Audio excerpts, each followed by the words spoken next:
Imagine retiring 15 years before everyone else you know. Not because you got lucky, and not because you found some secret stock nobody else knew about. Because you picked a handful of boring, low-cost ETFs, and you let them grow quietly for decades while everyone else was chasing the next hot trend. That's the real story behind most early retirements. It's not risky bets, and it's not perfect timing. It's a few quality growth ETFs, held for a long time, without panic along the way. Today we're breaking down 4 of the best growth ETFs for anyone chasing early retirement in 2026. We'll look at what makes each one different, who it's actually built for, and where it can quietly go wrong if you use it the wrong way. By the end, you'll understand these 4 funds better than most people who already own them. Quick heads up before we start. This video is for education, not personal financial advice. Talk to a licensed financial advisor before making investment decisions, since your goals, your timeline, and your risk tolerance are your own. Here's something most beginners get backwards early on. When people start investing for retirement,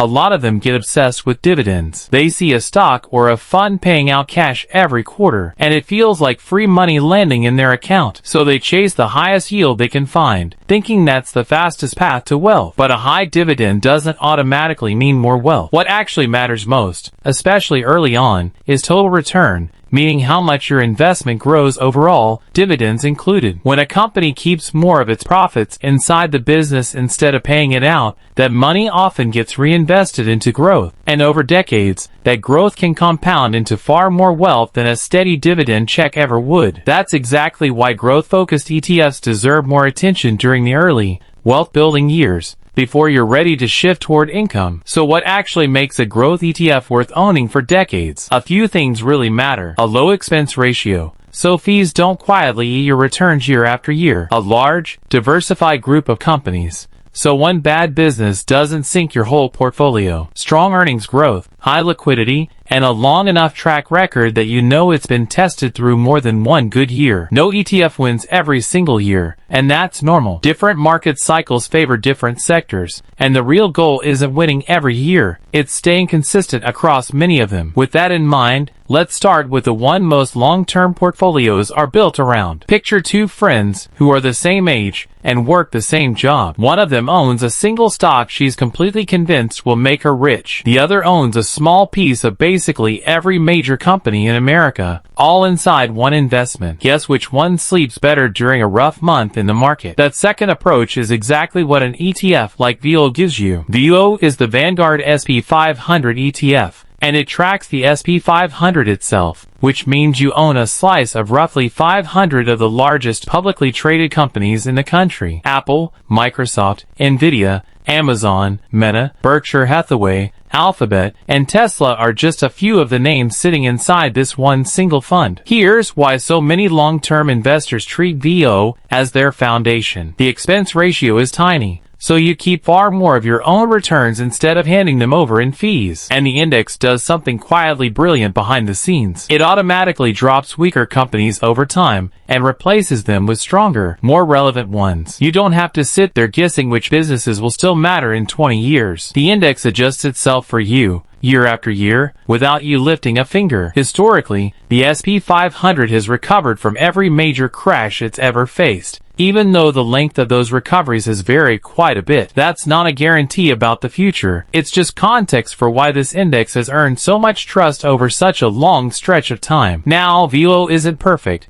and no fund is. It barely touches small cap companies, so you're missing that corner of the market almost entirely. And during years when technology stocks are exploding higher, more aggressive growth ETFs can outpace it by a wide margin. So who is VXUS actually built for? Almost everyone. If you only ever bought one single investment for the rest of your life, this is the kind of fund people build that entire argument around. But if VXUS is the calm, steady friend in the group, our next fund is a little more ambitious, and a little more willing to take some risk in exchange for extra growth. Think about a coworker who's completely obsessed with finding the next big thing. She doesn't just want a piece of the whole market, she wants the fastest growing slice of it. The company is actually pulling the rest of the market forward. That mindset is basically the entire philosophy behind SCHD, the Schwab US Large Cap Growth ETF. Instead of holding the entire S&P 500 the way VO does, SCHD narrows in specifically on companies with the strongest earnings growth. You'll still see familiar names here: Nvidia, Microsoft, Apple, Amazon, and Meta all show up again, but the portfolio leans much harder into the businesses actually driving the growth forward. Nearly 200 companies made the cut for this fund, and remarkably, the expense ratio still stays impressively low for something this growth-focused. Here's the trade-off you're accepting when you choose a fund like this. More growth potential usually comes bundled with more turbulence along the way. SCHD tends to swing harder than the broader S&P 500 does, in both directions, up and down. Technology makes up a large chunk of the portfolio, so when tech goes through a rough stretch, you'll feel the dip more sharply here than you would holding something like VO. So who should actually be considering SCHD? Investors with a genuinely long runway ahead of them. People who can watch their account drop 10 or even 15% in a bad month without panicking and making an emotional decision they'll regret later. If short-term drops make you anxious enough to want to sell everything,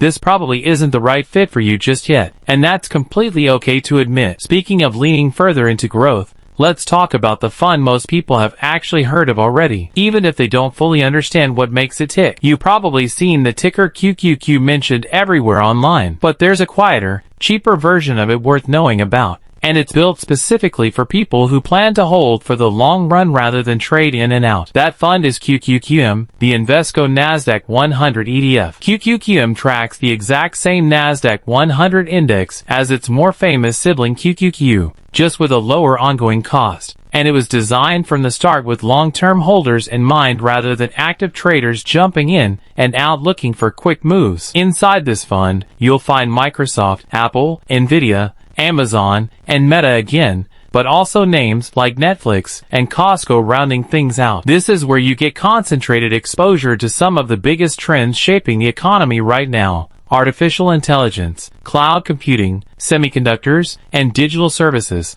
all wrapped into one single fund. If you genuinely believe technology and innovation will keep driving the broader economy forward, this ETF is essentially a direct bet on exactly that belief. But that concentration cuts both ways, and it's important to be honest about that. When the broader market goes through a correction, tech-heavy portfolios like this one often fall harder than the average fund does. There's simply less of a cushion from other sectors to soften the blow when things turn rough. So who fits here comfortably? Someone who's genuinely okay with real volatility in exchange for a shot at stronger long-term growth. Someone who won't lose sleep watching the account swing wildly in either direction. Now here's a mistake worth flagging, because it trips up a surprising number of investors. People buy QQQM, and then they go buy 2 or 3 other tech-heavy funds on top of it, thinking they're spreading their risk around and diversifying properly. In reality, they're often just buying the same handful of megacap companies multiple times over, under a few different ticker symbols. Owning several overlapping ETFs doesn't create real diversification. It just creates the illusion of safety while your money is still concentrated in the exact same handful of businesses. Which brings us naturally to our fourth ETF, one that tries to solve exactly that overlap problem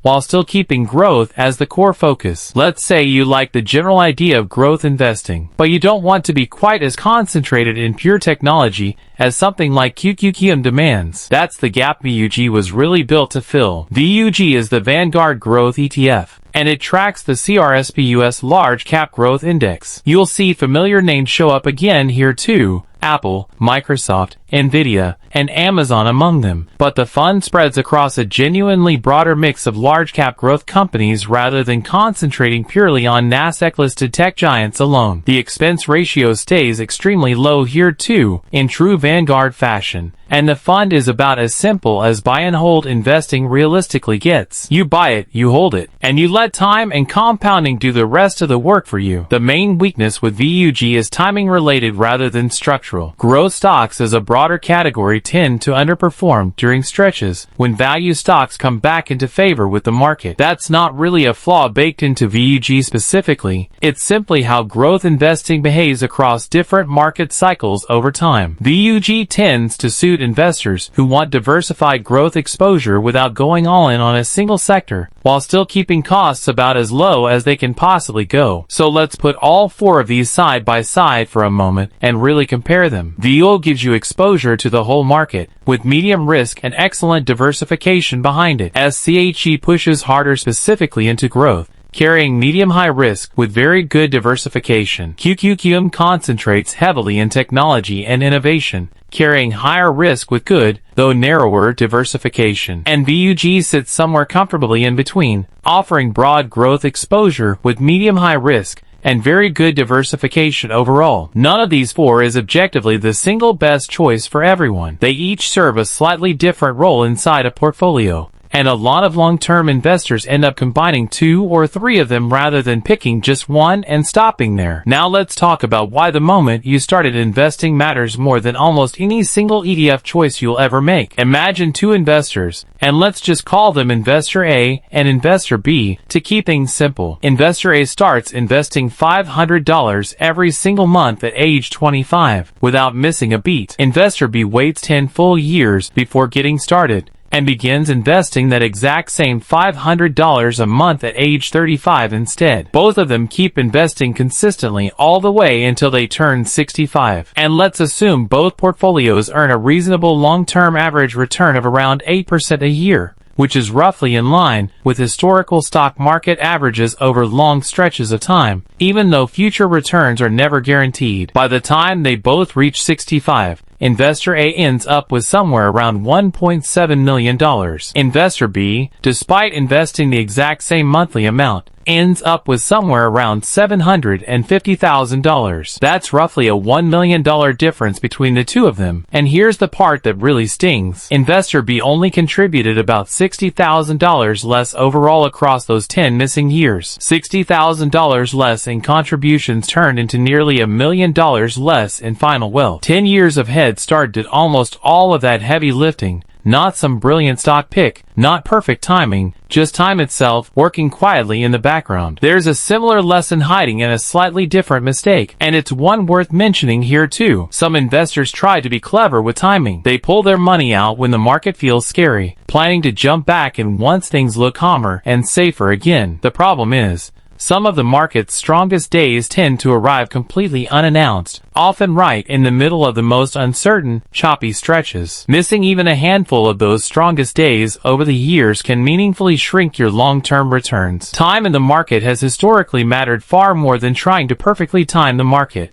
and that single idea alone has saved more portfolios than almost any other piece of investing advice out there. Let's clear up a few common myths while we're on the subject, because these show up constantly in investing communities online. Myth number 1. You need dozens of different ETFs to be properly diversified. In reality, plenty of successful long-term investors build genuinely strong portfolios using just a handful of well-chosen, non-overlapping funds. More tickers in your account doesn't automatically mean more real diversification. Myth number 2. Growth ETFs are strictly for young people who have decades to spare. In reality, whether a growth ETF fits you depends far more on your personal goals and your actual time horizon than it does on your birthday. Plenty of investors in their 40s and 50s still hold meaningful growth exposure, depending on their broader plan. Myth number 3, whichever ETF performed best last year is automatically the smartest choice going forward. In reality, higher past returns almost always came bundled with higher risk, and market leadership rotates constantly from one sector to the next. The sector crushing it this particular year is rarely the exact same one crushing it 5 years down the road. Now let's run through a few of the biggest mistakes investors make,